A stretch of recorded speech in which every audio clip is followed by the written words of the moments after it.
Welcome to the Secrets Women Keep podcast. I am your secret keeper and confidant, Lauren White. I'm a qualified counsellor and sexologist, madam of a secret society, author of Permission, and a witty, highly intuitive lounge room dancing introvert. I help you as an exceptional woman in entrepreneurship to see, love, and trust all the parts of yourself, especially the unseen. Let's pull back the curtain, light the candelabra, and remove the mask. These are the secrets women keep. Hello, and welcome to the Secrets Women Keep podcast. I'm your host and confidant, Lauren White, and today we have a guest that is going to move you. Their name is Sharyn Holmes. Sharyn is a biracial Asian writer, witch, and anti-oppression inclusion coach, the founder of Formidable Voices, and the creatrix of the groundbreaking Unpack Your Privilege courses and exclusive Patreon writings that center on social justice, spirituality, and personal sovereignty.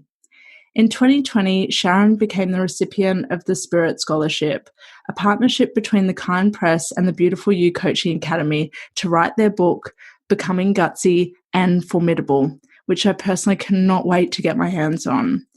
They're deep, a truth teller, and a true lighthouse, and on a completely different note, they are a huge Buffy fan, a parent to their beautiful daughter and their Italian greyhounds and puppies who are just enchanting. Finally, I'm lucky to call them a friend and confidant. Sharyn, welcome to the podcast. Hi, Lauren. Thank you for the warm welcome, and I'm really excited to have this conversation with you. I'm so excited about your secrets projects, all of them actually. Thank you. I'm excited too. Excitement is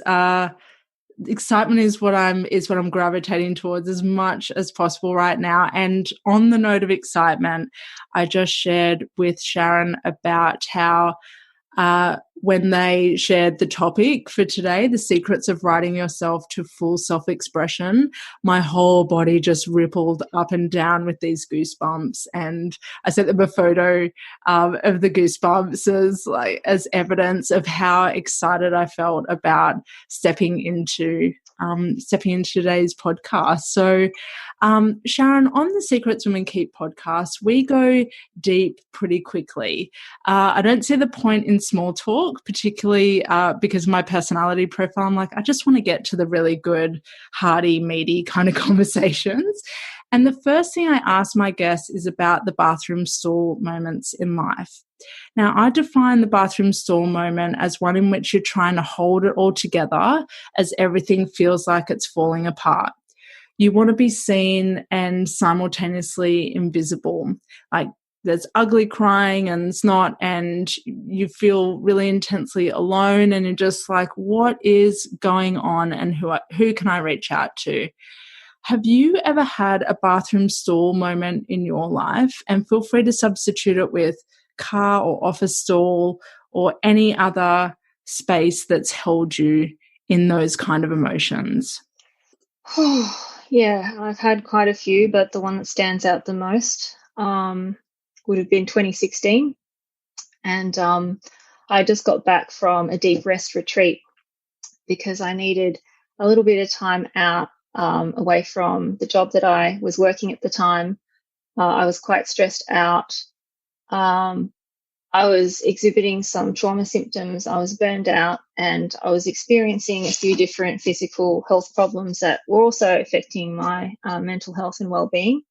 And so my bathroom stall moment was coming home from the retreat to my husband and daughter, and within a couple of hours of being home, I was in the lounge room, and all of a sudden I just felt like something really wasn't right. And I think I knew when I was away that something wasn't right because I was processing a lot of trauma as well. I went on the retreat thinking that there was something in particular that I was going to be addressing. I put my thoughts into the process of this is what's going to happen when I go on this retreat. And in the end, what I thought was my greatest trauma was not actually my greatest trauma. My greatest trauma was experiencing workplace bullying. So I went to my bedroom, to my bedroom, and I sat on the floor, and I just couldn't stop crying. I couldn't breathe. I couldn't stop crying. I hyperventilated.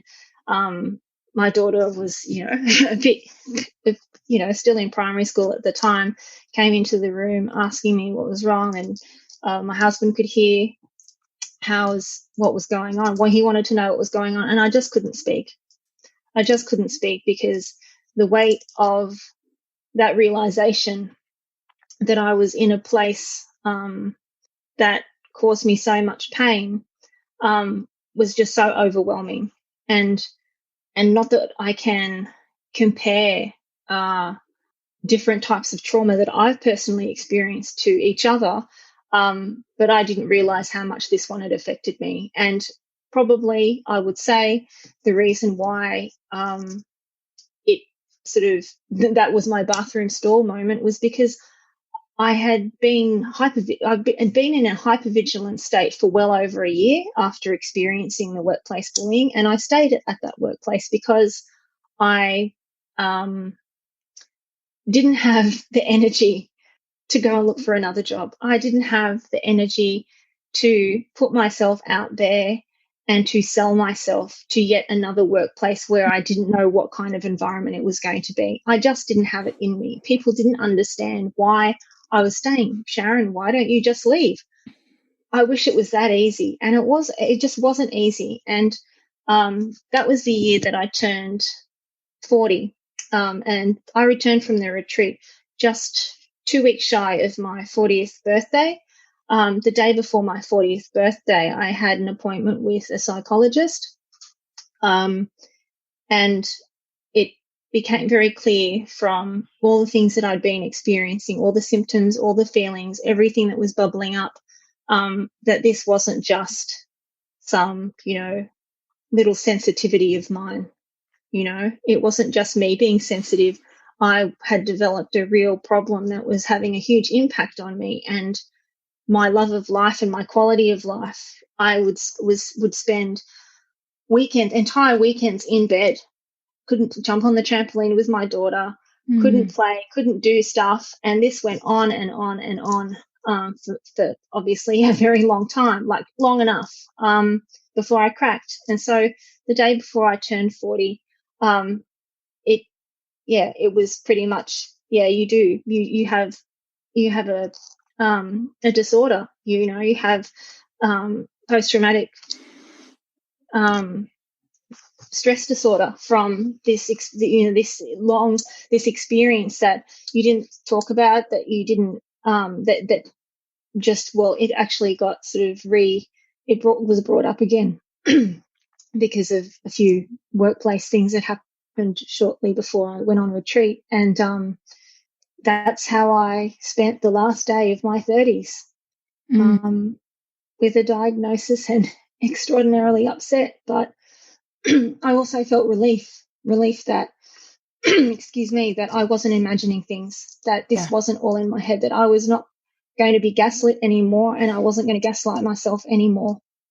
And the following day I had my birthday.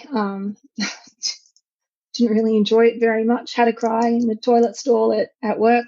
Went home, and my family and I went out for a dinner at a Thai restaurant, but it's not how I expected I would enter my 40s. I could never have conceived that working with a toxic person for 6 months would, at the time, feel like I'd been ruined. Like it affected me on so many different levels. Like I was insomniac, my period stopped for quite some time. It was full body shock. Mm-hmm. And some of the things, the symptoms that I experienced, I didn't seek help for them, which I wouldn't advise. And I wasn't capable of processing everything that was going on. I was just trying to survive through all of my days and take care of the people I needed to take care of, do my job, and I just shafted myself basically and didn't take care of myself. So it was a very big wake-up call. The day after my birthday, my extended family hosted a birthday dinner for me, which I couldn't even make. Like, I turned up, but then I felt so physically sick. Like, I hadn't eaten anything dodgy. I didn't actually get to eat dinner and share that with my extended family. I spent it vomiting. My body just was purging all that it had realized. So yeah, that was my bathroom stall moment, one of them. Yeah. But the one that set off a whole lot of things, set a whole lot of things in terms of my expression, and me wanting to do my own thing and run my own show. And that obviously came about within a couple of years of that occurrence. Yeah. So if you could go back to Sharyn in 2016, the Sharyn that's sitting on the bedroom floor, bawling her eyes out, inconsolable, what would you say to her? You don't deserve that this happened to you, and that it was okay to not be okay. I don't really think there were any words of reassurance that 40-year-old Sharyn would have been able to hear with so much going on. Yeah, I think that's all I would be able to say. Something that I've spoken to other guests about is somehow it feels like there's this sense of necessity, maybe not the right word, but there's always this sense of isolation and loneliness that goes with bathroom stall moments, and that's what can make them so pivotal and impactful and something that we remember, something that we never forget. Is there anything that do you think there was any benefit in you feeling so alone through all of that? Was there anything good or helpful or affirming that came from being alone in those moments, or quite the opposite? Feeling alone and loneliness during, I guess that dark time is a double-edged sword. On one hand, excellent to just be able to process and not have to filter through what people would say, or judgment or criticism or advice, or I don't believe in unsolicited advice. I believe if you need, you have to, you invite that. You don't just have people blurting stuff at you. And I guess the flip side of that is you don't want to burden people. You don't want to burden people. But you also, for me, it really just takes one person to have, for anyone that it experiences or has experienced a bathroom stall moment, it's having one person, just one, that you can say anything to, and they just listen. Like, that's the power of a true friend, someone who loves you, and an awesome space holder. And sometimes for people, that's not a friend, that's not a family member, that's not a partner. For me, I had a few people, that I could go to, family, partner, friend, which is great, but that's not the case for a lot of people. And that's where the way we've been taught about life and mental health, that's where it fails us. Yeah. Because a lot of people fall through the cracks and don't ask for help. And so I would also say that it's so not easy to ask for help. Like, it's not easy. It is really hard. And whilst I did have the ability to and access to, to obviously a mental health professional, a psychologist, and people close to me that I could talk to, there were times where it didn't feel right to share what was going on within me. And there were those moments too, in the lead up to that bathroom stall moment and thereafter, where I'm one of those people, and I'm sure there are a lot of other people like this too, and maybe I can put some language around that, and that would be where you are going through the absolute pit. You're in the absolute pit. You don't know if you're going to get out. You're in this sludge of, let's just use that phrase, dark night of the soul. You're in the sludge. You don't know if you're going to come out, and you don't want to expose others to that. You don't want to be that vulnerable. You don't want to be that helpless or that hopeless. Yeah. You just don't want to be that. And so I have no shame in saying that during that time, I never wanted to die more in my life. Yeah. And I have what people would love to have, a loving family, a good upbringing, parents who believe in me, and, an awesome kid. But all of that couldn't melt away that sludge. Yeah. All those thoughts. Yeah. It's like your brain goes into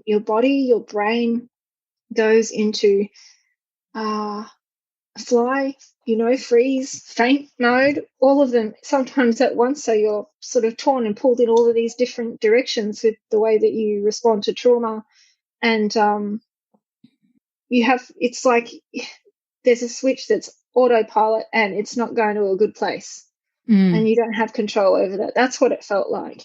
And, the people I absolutely love the most, I couldn't even tell them that during that time. And I've since said something when I was coming out of it, and I could feel like there was more time and space between the dark moment and where I was moving, like there was forward movement and I was moving away, that I could talk about it. And that was hard because there's so many layers of fear involved, with so many fears and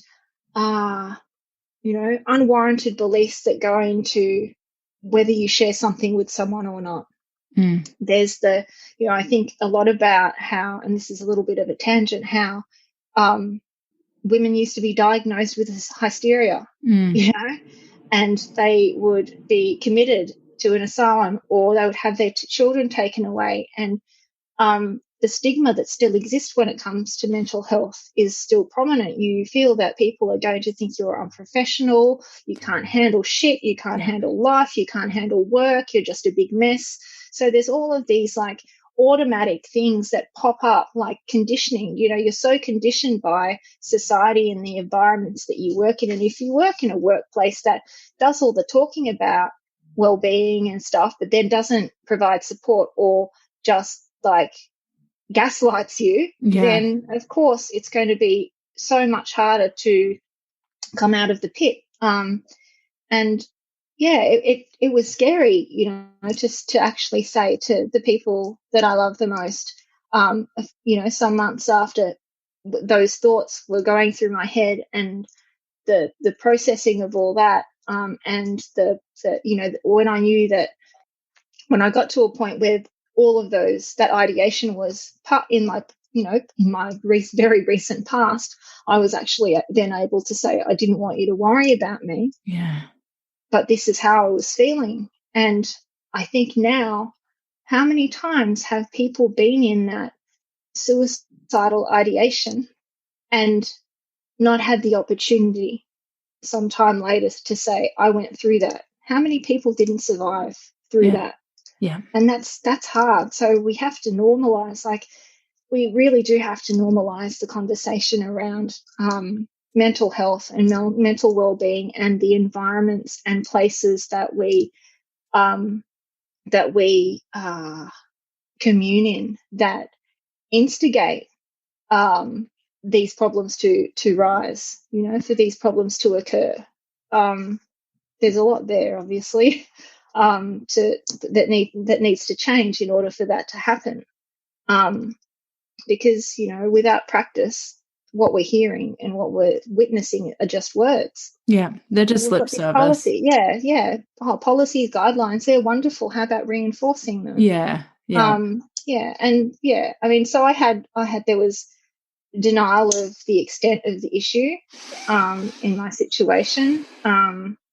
There was, that it was all in my head, that I had experienced this occurrence, this situation at the workplace I worked at. There was denial that anything was ever, that I was hard done by, or that I was wrongly done by. There was a lot of that. And I'm going to mention, and this is the bit that didn't really kind of kick in for me until maybe a couple of years later, a year or two later, when I started focusing more of my writing. And the reason why I focused more of my writing on social justice and anti-racism and anti-oppression was because I was processing and going through my identity. I was examining everything. I'd gone through a few traumatic things. I'd gone through this experience, and I then wanted to examine and explore. And then I was able to see the links. Once I had the language, I was then able to put language to what had actually been occurring, what had actually happened, who was involved. And once I was out of there, what I noticed was that every person, the people that I went to for help, were all white people, like the person who I had the complaint against, and all the people that made the decisions about whether there was something wrong or not were all white people. And when it came time to restructure, that I was the one that ended up moved and subsequently, lost my job with a redundancy.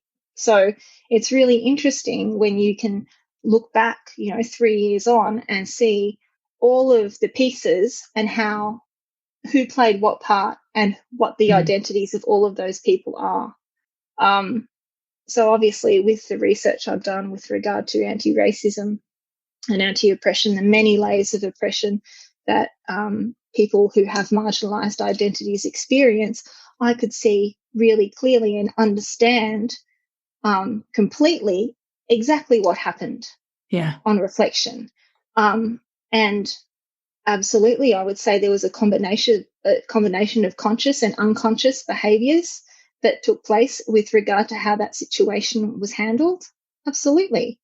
And I think it's like unconscious stuff is scary, but people who consciously do things that are harmful and unethical, that's the scary bit. That's the bit you have to watch out for. What have you, well, it's a big question, but how has your identity changed over the last 4 years? I know who I am. Shit. Yeah. And no one can tell me any different. I know who I am. I've written about this a number of times, that I define myself, and I guide people to defining themselves too. No one gets to tell you what you are, who you are, what you're made up of. You get to decide that. And it's so important to take that self-awareness journey for yourself. Go on that expedition and discover who you are under all of the shit and all of the layers and all of the conditioning and all of the things that are put upon you,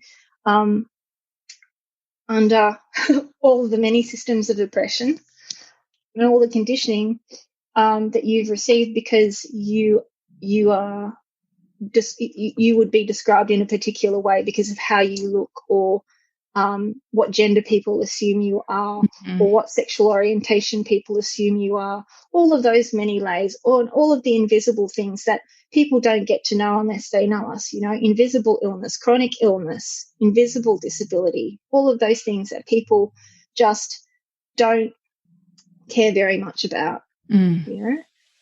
or until it happens to them, and then all of a sudden until it happens to them, and until it happens to them, they use those parts of you that they deem not as good or not as superior.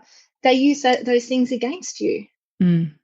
You are a prolific writer.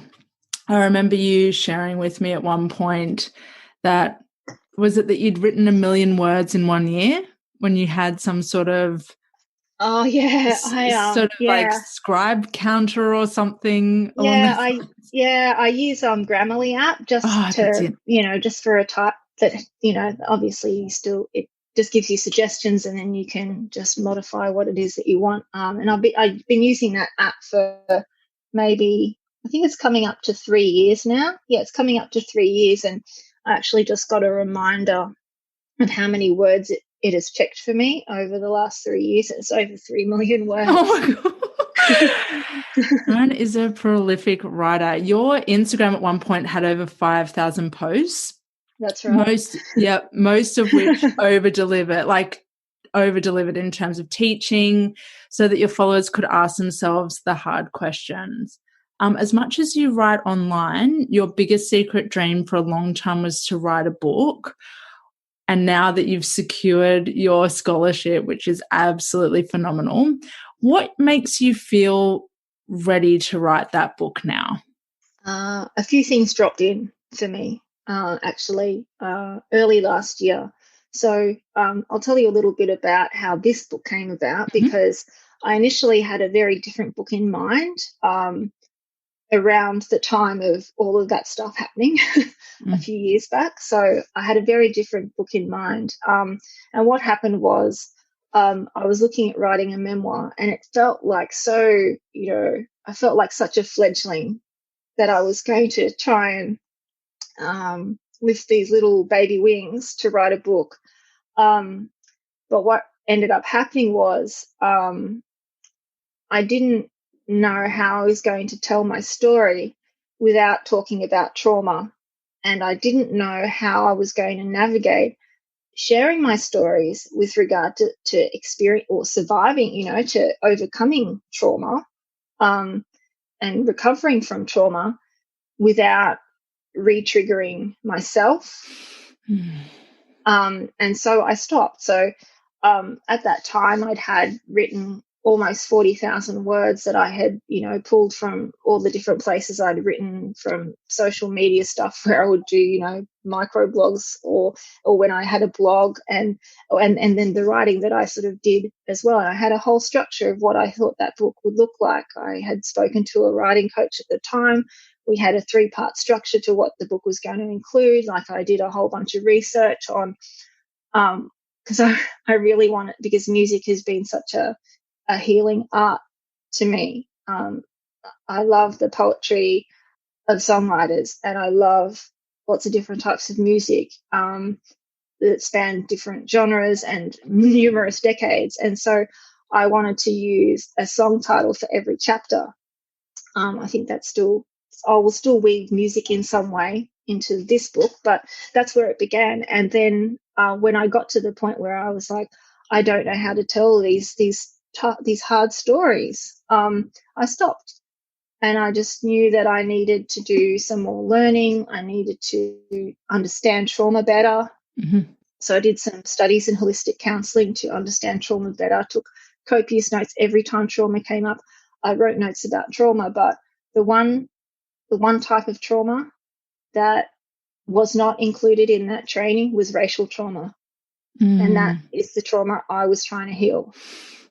And that there's a whole big story behind all of that too. And so I saw a gap in what coaches and helping professionals were being trained in and taught. And so over the last couple of years, I put together a class about that, a training for practitioners about privilege, about harm prevention in the client-coach relationship, centered upon raising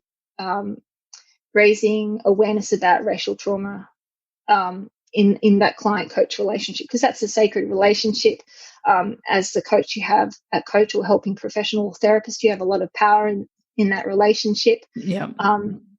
And I had experienced occurrences where, because someone in a helping profession was not well versed in diversity or inclusive language, that they were using harmful language in very, very outdated terms that in some instances are regarded as slurs today, that you would be sacked for using. And so I developed a training and did a lot of research to put something like that together.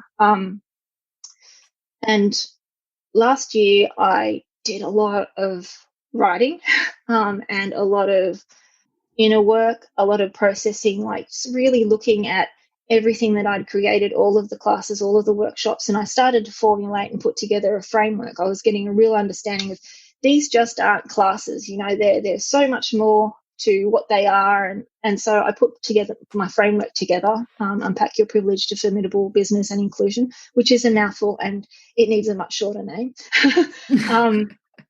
And just really looking at what do I want to be well practiced at? You know, I want to be joyful. I want to be creative. I want to be rested. So with rested, I was forced with that because I had developed a chronic migraine condition last year, probably because of all the years of stress and stuff. I focused more on joy and creativity, and I created a different type of circle which involved like witchy stuff that I really love, and then a whole bunch of other things because I'm seriously huge on potion making.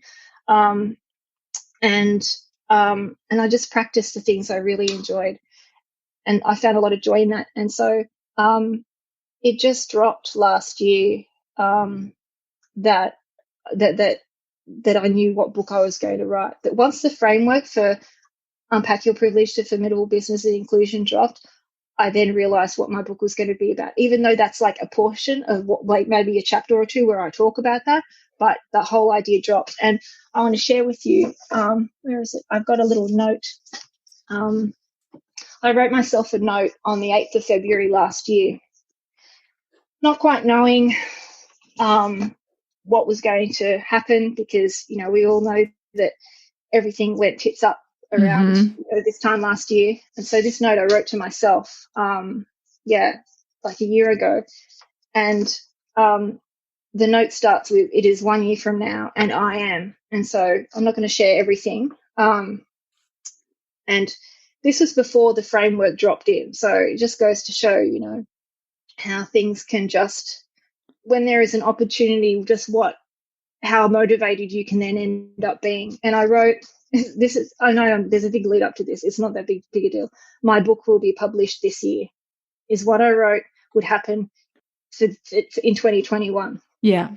And I also wrote that I am joy-filled, happy, and thriving because I harvested from the seeds I planted and I didn't give up. I worked hard and now things have become more easeful.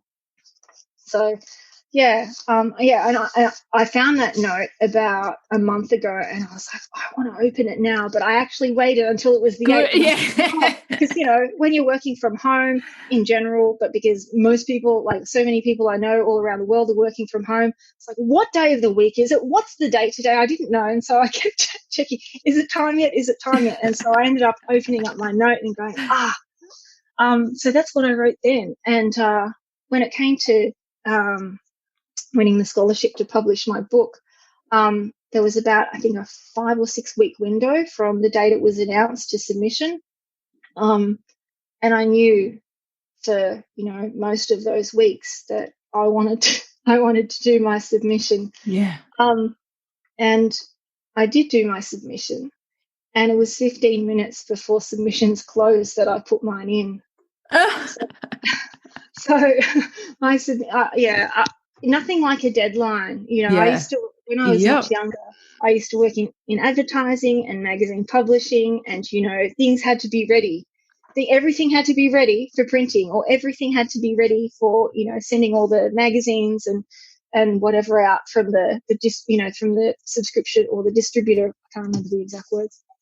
And so, yeah, nothing like a deadline for pressure, and to just get things done. And so I ended up spending, I think it was the 9 days in the lead up to submissions closing was when I wrote, it took a while to drop, like which chapter was I going to write, and then I wrote the chapter that formed part of my submission. So yeah, I have to say, the day that I found out that I had won the scholarship and the publishing contract was probably, it was a pretty big day. It made, like, little bookworm, you know, little me, you know, child me so happy. Yeah. But obviously the book still needs to be completed before it's out into the world. But it was huge because I never told anyone that I wanted to write a book until I was until I started writing that first book. So that was, in the last 5 years. I never told anyone for, 30 something years of my life, almost 40 years, I guess, of my life, that I wanted to write a book. I never told anyone. Like, I was an avid reader as a kid. I'd read in the dark.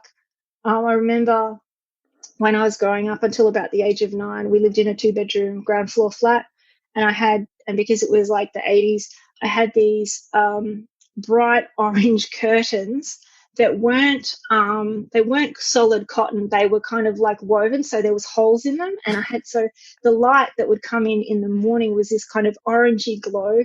And I always remember like reading little golden books, and I loved Ramona, and I loved reading books by Robin Klein as I got a little bit older and stuff. Yes.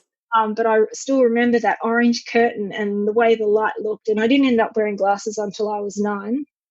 But I used to remember, being reminded, why are you turning the light on, and stop reading in the dark? It was like, yeah. So so little like inner child me, harbored the secret about writing a book for so long, because I didn't know if I had a story worth telling. Yeah. I didn't know if I would eventually have one. And even when I started writing the first book, even then I was like, how is this actually going to happen? At the time, and I think I should share this, because it's funny how we make certain choices because not necessarily because we're trying to pick the easy route, but that we fear rejection and we don't want to go on a different route. And so when I was like writing the first book, I was thinking, well, I'll just self-publish this book. I'll just self-publish it. Then I have full control over cover design, everything, that like what the book looks like when it comes out, all of those kinds of things. Like, I'll just do that. But of course, like, a very big part of that decision, or that choice, initially, was because I didn't want to have to face rejection by submitting it to publishers. Yes. Yeah. Like, I think that's a biggie. Like, I know a lot of people that self-publish, and I know a lot of people who do get published by a publisher, who get book contracts and everything. So yeah, it's interesting how it all kind of came about. Because when I was first writing that book, I was like, I don't want to have, I just want to be able to do everything myself. But now, like, being in a totally different place, having grown a lot from that experience, realizing that I do have a story to tell, and my story's worth reading. And not from like, this book is all about me, but knowing that I can write a roadmap that helps people deeply self-inquire into themselves. That's the kind of book that I want to write. Like, these are my stories, and these are my experiences, and these are the lenses I see through. But what are your stories? What are your experiences? What are your lenses? And what are you becoming? Yeah. That's kind of, I guess, to summarize what I want for the reader to experience. Like, I love reading other people's stories. I love to know how people got from A to Z and how things happened in their life. Like, I love knowing that, but I also want, as a reader myself, I want to know in what way can a writer or an author, their story, inspire and motivate me to do in my life. Not necessarily write a book, but what might I do differently? What might I take a chance on? What might I risk? And I might take a chance on myself. I might take a risk. That a creative risk that I might not ordinarily take had I not read someone's book. So I think about those things when it comes to telling stories, that it takes a long time for some of us to realize we have a story that's worth telling. And that we have something to offer people. And I have to say, I'm a very humble person, and I actually find it embarrassing when people have heard about me, or when people tell me that they like seeing me on video, or if they like reading my posts. But I got so much support, and a lot of congratulations from people when they found out that I was going to be writing a book and having my book published, which was, I had to kind of just process. It took a while to process all of that, just for people to be excited for me. But then I think about the fact that, well, whenever I hear or whenever I read about friends or connections or even peers, even people I'm acquainted with winning at life, winning at, putting something out into the world, whether it be a book, a program, a podcast, just anything, like I'm always excited for someone because there are so many obstacles, and depending on our level of privilege that we face in our journey to finding our place in the world or making a place for ourselves in the world. There are so many like obstacles and challenges that we face. I sometimes find most of them are internal, but there's obviously a lot of external as well. Yeah. That we face, and that's different for everyone depending on, if we're writing a book, what kind of story you want to tell and who wants to read that story and who wants to publish that story. So I'm really grateful that my story is going to be out in the world, and I'm really grateful to Beautiful You Coaching Academy and to the Kind Press for this chance, and also just for just hearing the feedback about my book was pretty special as well. Yeah, to have your words and your story reflected back to you in that way, what did that feel like? I cried, laughed, and snorted all at the same time. So whatever that sounds like for anyone. It was. That's the good stuff in life, though, isn't it? Like that's the marrow of life stuff. The cry, snort, laughter at the same time, like the unexpected, like the feelings that don't have a name. Like, what is that feeling when you cry, snort, and laugh? I don't know. It kind of doesn't have a name, does it? But no, and it's interesting that even when we know we really, really want something, and we don't know if it's going to happen, when it does, we still doubt whether we're worthy. Yeah. So my first response on the phone call was, really, are you sure? So I think, really, I want people to feel into that. Like sometimes you don't think you deserve or that you're not worthy of something. You want to check to make sure someone's making the right decision because they're putting all their bets on you. And I'm not a gambler, so excuse that little analogy. Oh my goodness. But it's pretty big. And it's wonderful, obviously, to be validated and recognized by others, but it really has to start with you. It does. Yeah, it does. It has to start with, to echo some of your words back, with my story matters. My story has the power to move people. My story has the power to have people ask themselves the hard questions and to integrate new learnings into their life. My story matters. Everyone's story matters, and everyone has a story. And just to share with listeners, something that I told myself for a long, long time is, and it was just literally these couple of words, was, I'm not very good at telling stories. I would just say, I'm not very good at telling stories. I'm not very good. And I noticed that I would kind of rush through stories to get to the punchline, or I'd kind of share the punchline really early on and then give a little bit of backstory. And I've really worked hard to try and curb that, because I know that I have to trust that whatever I'm sharing with whoever's in front of me, there's a gift in that, and there's something there for me to get from sharing it, and there's something there for the person on the receiving end to receive from hearing that story. So I assure you, no matter what your story is, it's interesting, it's human, it's relatable.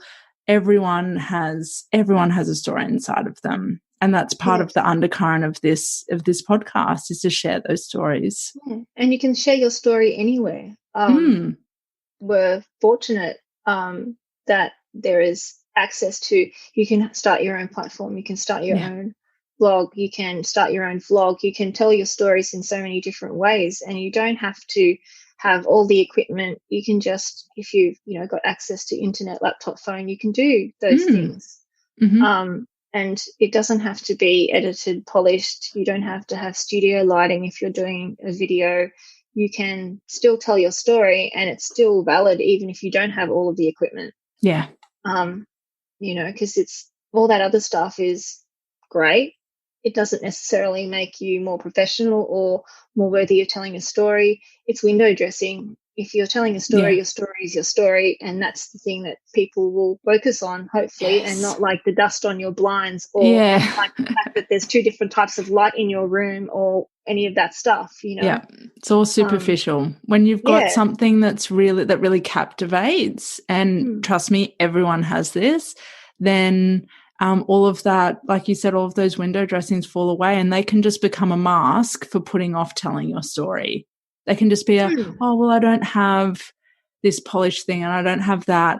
That's, a lot of that's a delay. It's a delay tactic from telling your story, and it can be in the written word. It can be spoken. It can be, anything. So start sharing so that we can liberate each other. That's the point about sharing our stories.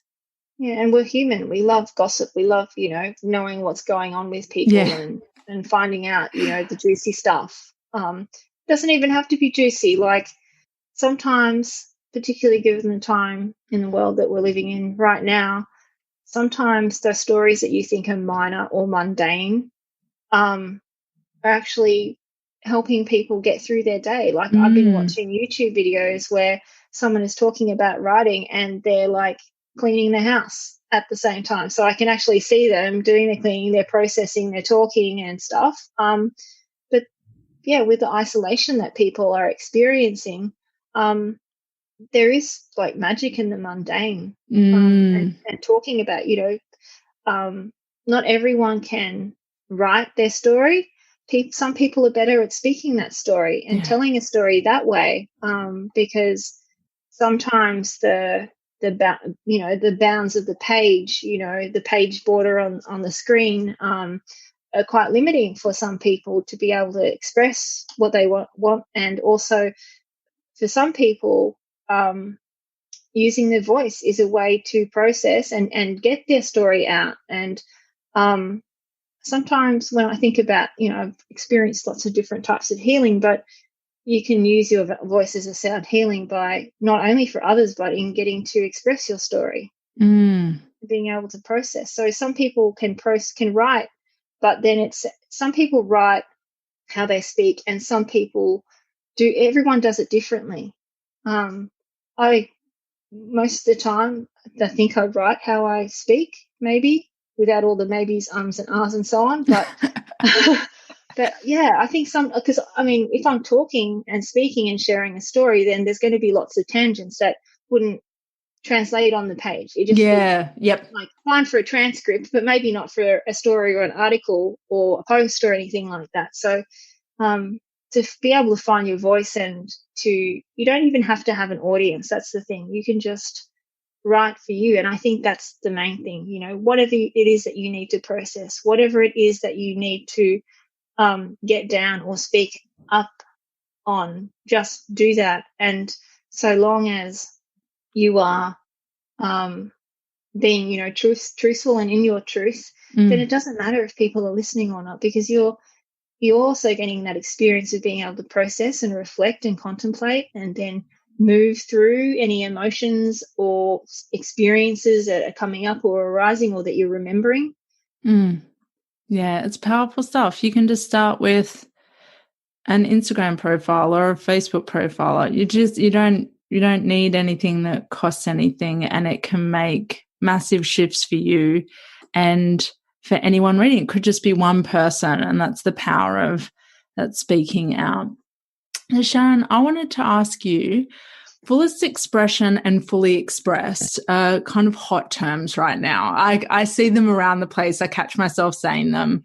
I personally love them and think they encapsulate quite a lot, like maybe even more so than simply saying confidence or sovereignty. I feel like fully expressed can really be an umbrella term for that and so much more. What does fullest expression mean to you? Fullest expression. For me, I've used and written about the term fully expressed before. And for me, that wasn't that term. I didn't find out about that term through writing. I found out about that term through art. It would have been about 6 years ago. I did a 3-day painting workshop here in Brisbane with a Portland artist that flew over from the States, Jesse Reno. And it was 3 full days of just laying down paint and just seeing what came out, using your hands, using your hands, using, different tools, just using different paint to just create something and not knowing what was going to unfold layer by layer. And so we painted for 3 days, and I painted, 3 paintings. And it was so cool because there was like lots of other people. There was like maybe 10 people doing the class, and Jesse showed us like what he was painting. He just uses, really basic paints. You don't need like fine artist paints or anything to paint something that is awesome, that people see magic in. You can use really basic, equipment. You can use school quality paint. You don't have to use anything fancy. And it was just, 3 days of just seeing what was going to happen as I painted, and just really being in that moment. Like, I find any art form, even when I was doing jewelry making, just even bashing metal on an anvil, like that is kind of, even though it's noisy, it's still a form of meditation because you're concentrating, but also you're in that moment. So there's a lot of space that creates, because you're not thinking about, this has to look perfect, or because it's full exploration. You're fully expressing yourself on the paper or on the canvas. There is no censorship. There are no boundaries. You're not following any rules. If you want to use primary colors and secondary colors, fine. Like, nothing has to work together. Nothing has to be complementary. It's just seeing what happens as you lay it down.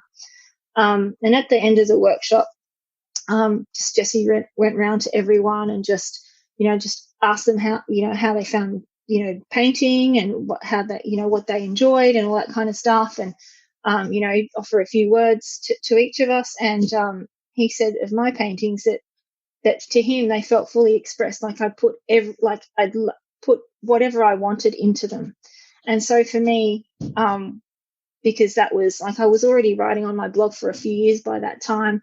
I was doing a lot of painting, helped me process a lot of trauma at the time, even, previously. And it's just, when I think about writing now and coming to a place of full expression, it's about what I want to put down, what it is that I want to write, telling my story, defining myself, not letting others define me. And I guess there's sovereignty in that, and freedom in that, and liberation in that as well, because I can, it's not so much about expressing opinions and then people judging that and you being wrong. It's just you're getting it out of you, because I spent a lot of years where I obviously harbored my secret about writing a book for a very, very long time, because I didn't think my story was worth telling, or that because I didn't want the pressure of people saying, so how's your book going? When are you writing a book? So I wanted to avoid that. I preempted that might happen, eventually. It's not bothering me now, because everyone knows, most people know who know me know that I'm writing a book, and people do ask, and that's cool, but I'm actually doing it. It'd be different if I was just I didn't even have a skeleton outline and I was just still trying to decide. So for me, full expression is just, I don't leave anything unsaid. If I'm feeling it, if I'm thinking it, it's going to get written or spoken about, and I'm going to put that somewhere. Because the pain of being silent is not worth the agony of what's unsaid. It's not worth the regret. There are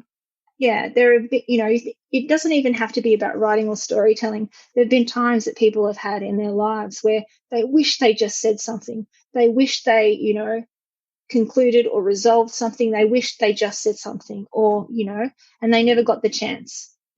and it's those unsaid things that I don't want to harbor in my body, because I've reflected on those times where I could have said something or should have said something about all different kinds of things, from relationships through to negative, horrible experiences and stuff. And it's so important to be able to use your voice in whatever way that shows up for you. Your voice isn't just, what comes out of your mouth. It can be how you write. It can be how you paint. It can be what you create. It's whatever comes out of you. It can be dance. It can be movement. I mean, you do dance stuff on your when you post videos and stuff. It's like fully expressed is expressing yourself in whatever way you want.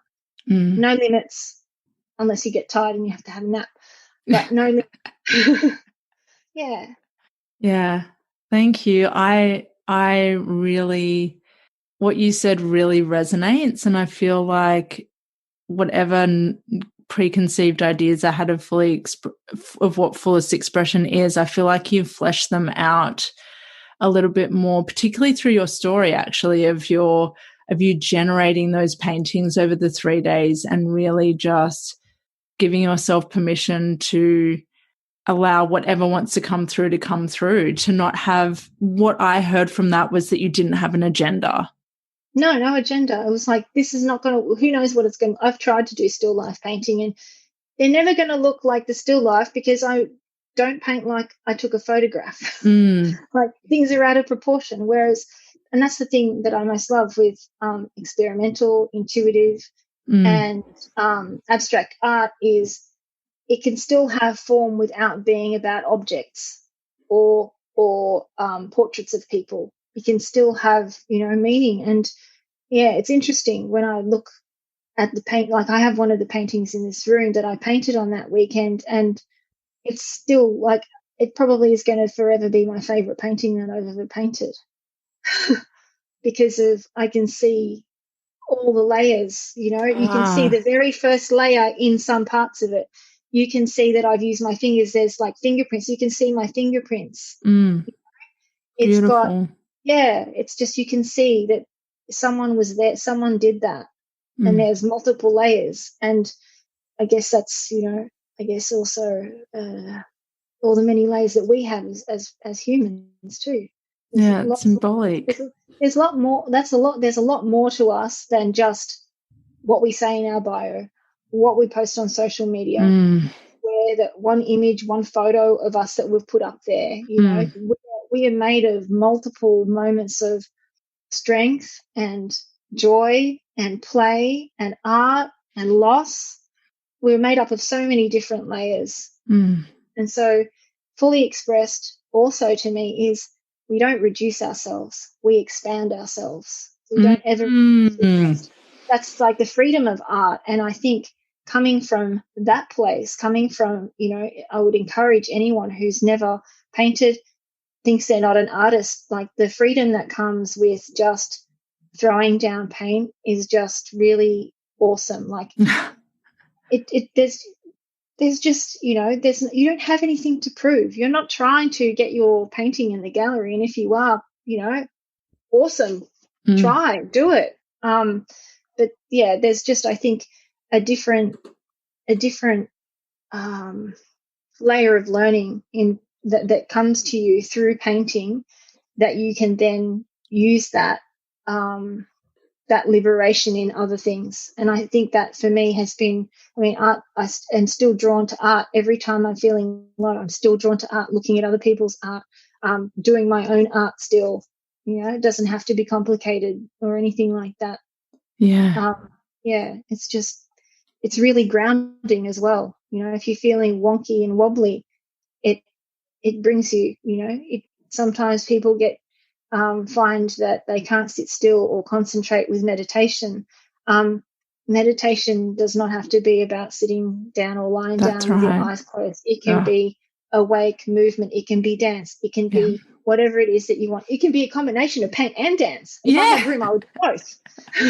So, like it is whatever you and I want. need to get together and do this. I'm already concocting a workshop of paint and Painting dance. and dance. It's going to be messy. And It's going to be messy, but that's us in our fullest expression, right? Being in your fullest expression is messy, right? It's not this linear, polished version it's like of perfection. you. Yeah. It's like perfection and just perfection, and the concept and idea of needing to prep for perfection is what stops people from even trying in the first place. And you don't get to be fully expressed unless you are willing to be unprepared, to take a risk, to put more time into yourself and what it is that you would like to make. But like I said, I would encourage anyone who hasn't painted to just play. Remember the little kid that you once were who loved finger painting or playing with Play-Doh, just those kinds of things. Like over the last few years, I've made things with clay. I've made little candle holders out of clay, like clay that's air dry clay, polymer clay. I've made little incense holders. Like there's just something about the tactile nature of making things with your hands, or even using a paintbrush, or even using a pen. There's just, I love different textures and stuff. I'm that person that goes to a clothing shop, and I will touch every fabric because I want to feel the difference. Like, it stimulates my senses, and I'm like, it's sort of one of those things about me, I guess. But I would recommend to everyone listening to get really sensory if you're not already. You are a sensory creature. There might be different degrees of it, and some people might be, more sensory or have higher sensory needs than other people. But if you are living in a very digital world, if you are moving from, the medium-sized screen, which is your laptop, to your phone, to your TV, then I would suggest that you get more sensory. And one of the things I did in the last year was I started to get really into wax seals, and it's so simple and it's so fun. So it doesn't have to be, Sharyn's just showing me one of their stamps, one of their seals at the moment, and it's just it's very, very good for short attention spans, very sensory. There's the flame, and there's a smell to it, and then there's the sensation of pulling the seal. When I created Secret Society, I was just like, I made oils for the members, and I put wax seals on things that I sent them. I just love it. It doesn't have to be. It can be anything. Just full permission for it to be anything. Sharyn, you've shared so much with us today, so much about what women grapple with, the secrets that we keep, what we conceal, what we keep hidden away.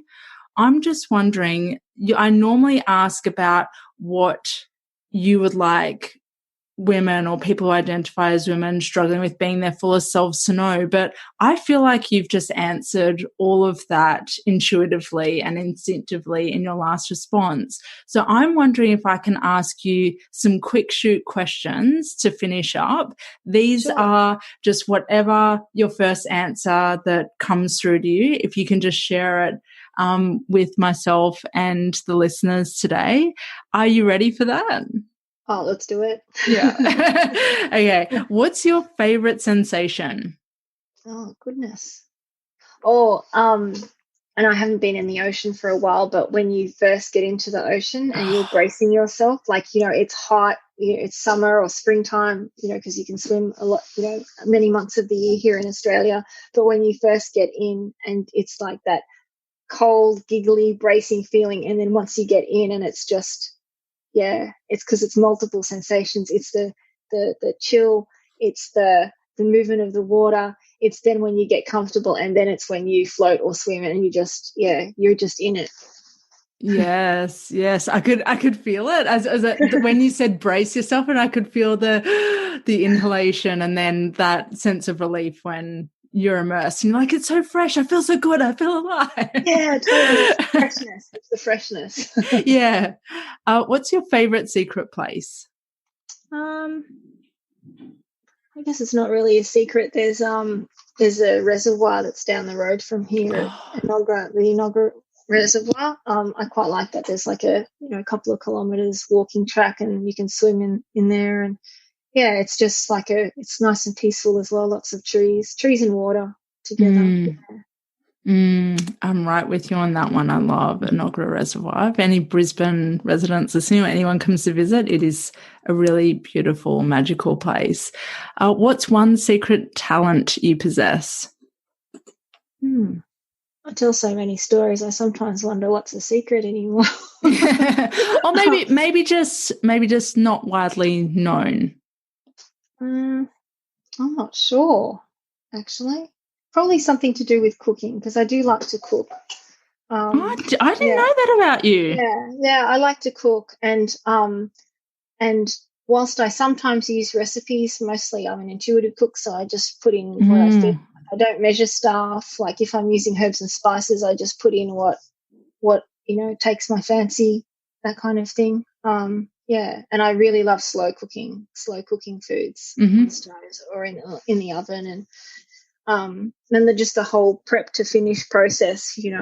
Like I said before, with hitting metal on an anvil or painting, it's just like a meditation. Likewise, is prepping everything to go into the pot. Yes. What's your secret pleasure?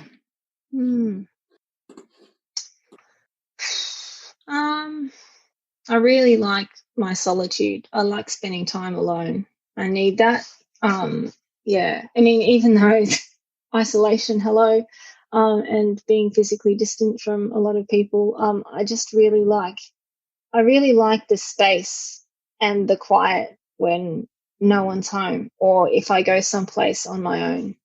Just there's no there's no noise. There's no noise, no interruptions. I really love just having space and time to myself. And I was an only child and stuff, and so a lot of the things I enjoy are solitary practices, or they can be things done with people. Like I've translated a lot of things I enjoy for myself to doing it with people in groups, like painting and art and potion making and things like that. So time on my own, just because it gives me an opportunity to recharge. Yeah. Who's one woman or person who identifies as a woman who's really seen you? Do I have to say just one? I'm just going to say the first person that came to mind, because they've been just an incredible support over the years that we've known each other. That's Sonali Fisk. Yes. American. Yeah, she did that awesome TEDx talk a few years back. Yeah, and has been a speaker at two of my events. So she's a sister that's got my back and gets me. Yes. Yeah. It's such a special feeling. And one-on-one conversation or mingling through a bustling soiree? Oh, give me the one-on-one. Like you started the conversation with saying, you're getting in deep straight away. It's like, I don't really, small talk's just uncomfortable. Too many people, and if I don't know people, is a bit daunting, even though I've definitely had to do that in my business the last few years. But a really good one-on-one where you're like in this time warp. Like I catch up with my friend Catherine McKenzie Smith, and 4 or 5 hours disappears like in a flash, and sometimes I think we've just entered a different parallel universe for that time. I can relate.